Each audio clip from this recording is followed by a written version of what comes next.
Salib Kasih, Monumen Misionaris Nommensen di Tapanuli Utara, digoncang gempa.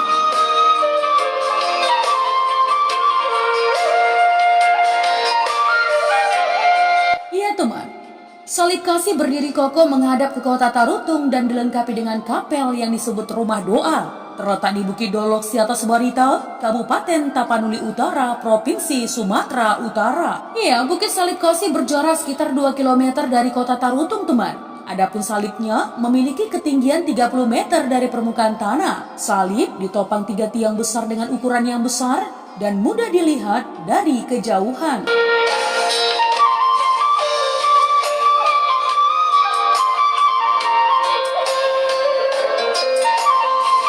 Iya, tempat itu menjadi objek wisata rohani Kristiani di kawasan Tapanuli Utara, teman.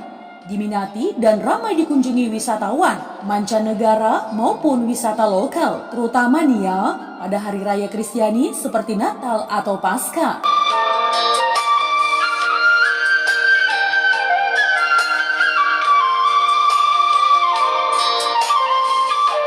Iya, Salib Kasih yang terletak di Siatas Barita adalah tempat yang dibangun untuk mengenang jasa misionaris agama Kristen yang berasal dari Jerman, Dr. Iquer Ludwig Nommensen, yang wafat 23 Mei 1918 dan dimakamkan di desa Sigumpar, sekitar 60 km sebelah utara Tarutung.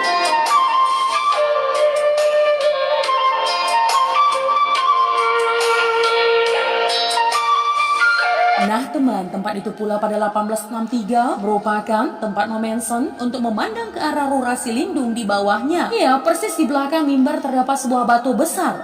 Tempat Nommensen berdoa pertama kali ketika tiba di Rurasi Lindung. Ya, untuk memulai misinya.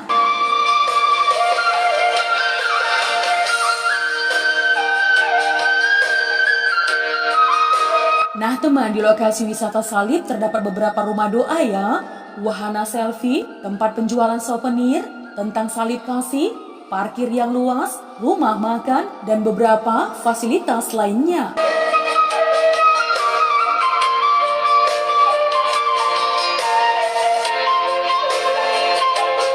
Nah teman, untuk menuju lokasi Salib Kasih, pengunjung harus melakukan pendakian dan membayar tiket masuk yang relatif murah. Pendakian sekitar 1 km.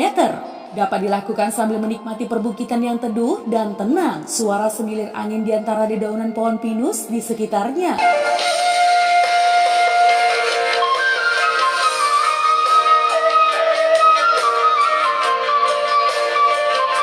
Ya, tak hanya pemandangan dan suasana yang nyaman teman. Sepanjang perjalanan, pengunjung juga disuguhkan 10 perintah Allah dan ayat-ayat suci yang dituliskan pada kayu atau ukiran batu dan ditempel di pohon-pohon pinus. Ada juga tulisan yang ukirannya di atas batu nisan yang dituliskan keluarga, organisasi Kristiani hingga jemaat gereja yang datang dari luar kota maupun luar negeri sebagai kenang-kenangan bagi mereka.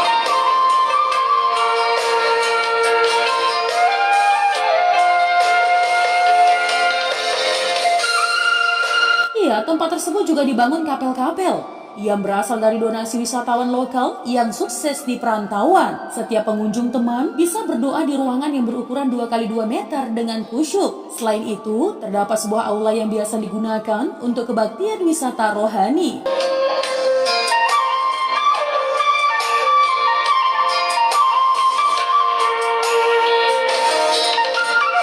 Ya, tepat di depan salib terdapat tempat duduk yang dibuat dari keramik warna putih. Tempat ini mampu loh menampung kurang lebih sekitar 500 orang. Ya, di bagian depan terdapat altar atau mimbar. Ya, tempat pendeta memberi siraman rohani. Lalu di belakang mimbar ada latar lembah selindung atau tarutung. Penataan taman kecil dan panggung terbuka untuk melantunkan lagu-lagu rohani menambah keasriannya.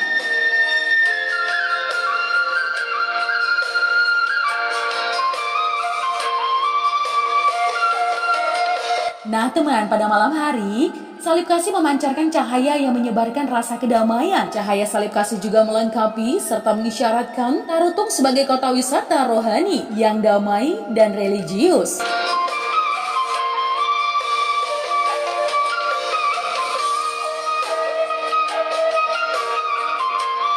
Namun teman, beberapa hari yang lalu Salib Kasih digoncang gempa. Ya, Salib Kasih ditutup setelah gempa bumi, akses putus hingga kabar mengeringnya air panas Sipoholon. Salib Kasih ditutup pengelola karena akses masuk juga tertutup material longsor pasca kejadian gempa bumi Sabtu lalu.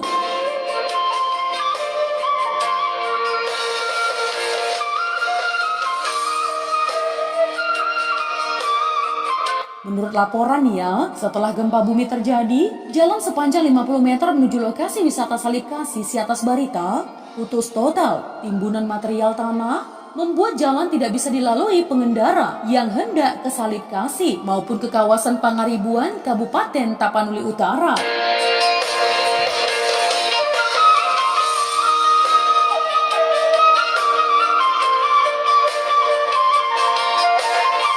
Ya, jalanan tidak bisa dilalui teman, putus total. Ada sepanjang 50 meter, jalanan ditimbun longsor tanah. Lebih lanjut teman, bencana alam gempa bumi yang melanda Kabupaten Tapanuli Utara merusak ratusan bangunan rumah warga dan fasilitas umum. Berdasarkan data terbaru nih ya, gempa bumi di Taput ini merusak 962 rumah warga dan 184 fasilitas umum. Bahkan kabar menyebutkan di temannya bahwa air panas Sipoholon di Kecamatan Sipoholon, Kabupaten Tapanuli Utara juga mengering.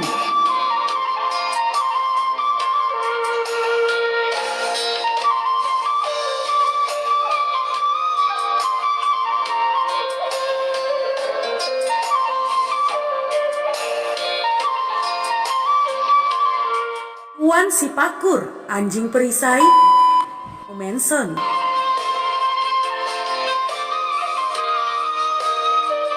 Ya teman, dalam aktivitas penginjilannya, Nomensen banyak mengalami cobaan dari masyarakat Batak. Yang pertama, beliau pernah hampir ketika si punrau pembantunya meracuni dia atas perintah orang.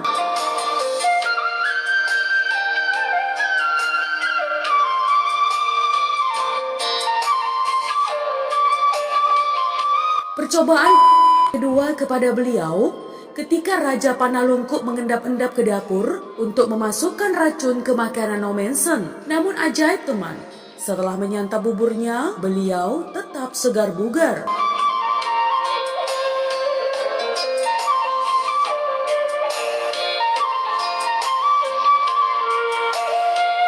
Panalungkup pun heran dan bingung kenapa Nomensen juga. Karena penasaran teman, ia pun mengikuti Nomensen berkhotbah.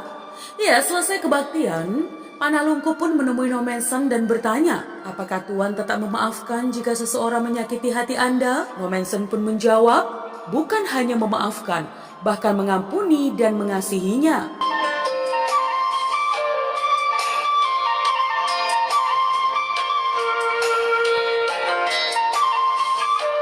Mendengar itu teman, Panalungkup pun menyesali perbuatannya yang telah menjahati Nomensen, yang telah berkali-kali memasukkan racun ke makanannya.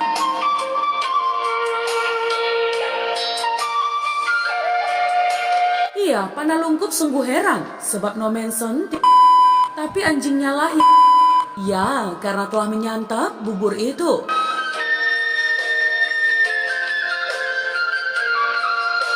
Pada akhirnya, Panalungkup pun menjadi sahabat Nomensen, dibaptis dengan nama Nikodemus. Konon teman, Tuan Sipakur adalah anjing peliharaan kesayangan Nomensen. Anjing itu amat setia, menjaga tuannya dari ancaman binatang buas dan yang berniat jahat kepada Nomensen.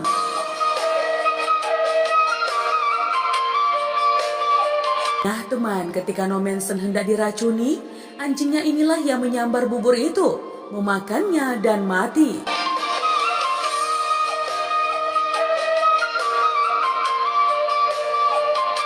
Nah teman, anjing yang dipakai Tuhan sebagai perisai nyawa Nomensen yang bernama Tuan Sipakur itu kini dimakamkan satu kompleks dengan makam Nomensen di Sigumpar.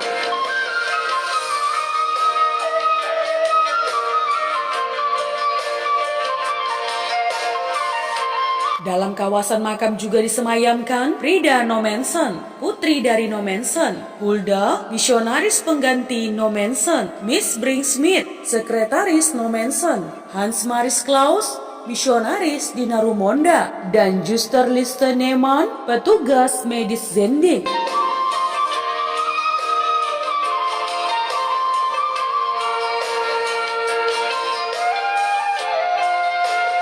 Iya teman, Nommensen merupakan sosok penting di balik penyebaran Kristen Protestan di Tanah Batak. Nommensen pertama kali menjejakkan kakinya di wilayah Nusantara pada 14 Mei 1862, tepatnya di Padang.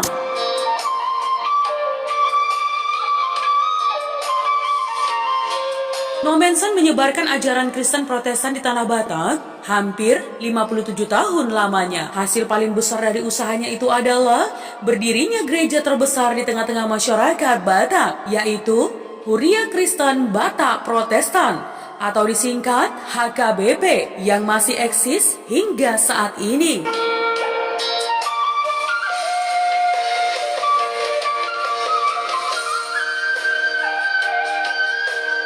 Iya, Nommensen lahir pada tanggal 6 Februari 1834 teman. Nommensen bukan terlahir dari keluarga berada, sehingga sejak kecil dia terbiasa bekerja untuk membantu orang tuanya. Pekerjaan-pekerjaan kasar sudah dijalaninya sejak usia 7 tahun, mulai dari tukang atap, petani, hingga pembajak sawah.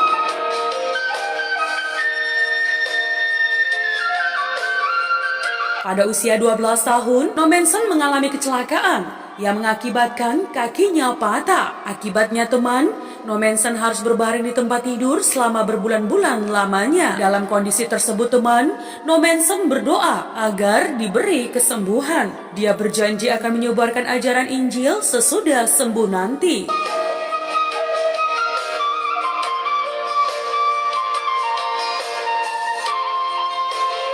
Dan benar saja teman, setelah sembuh, Nommensen memberikan hidupnya untuk melayani pekerjaan Tuhan.